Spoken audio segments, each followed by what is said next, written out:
We're looking at some common reasons why your previously working Dexter DL2X30 is no longer working. If it's not powering on, the first and easiest thing is to, one, check your fuse back here. Two, make sure you've got 115 volts across those guys.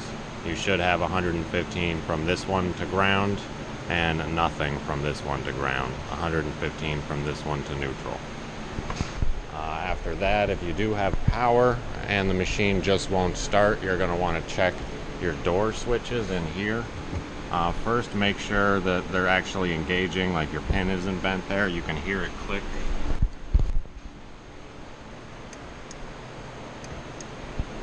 If it's engaging and still not starting, you're going to have to take these out and then check the switch back there with an ohm meter. If you're not getting 0 ohms, just go ahead and replace that switch. The machine starts up but it's not heating, you're going to want to come in the back. And the most common problem would be the airflow switch down in here. You can see it.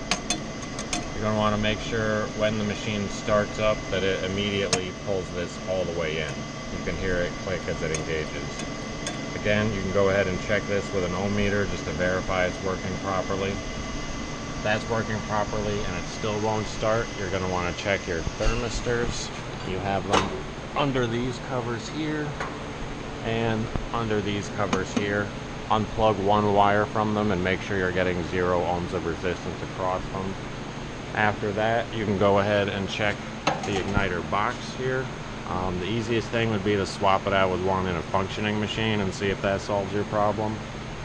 From there, you're going to want to verify you're actually getting gas. When the machine starts, you can check voltage at the valve.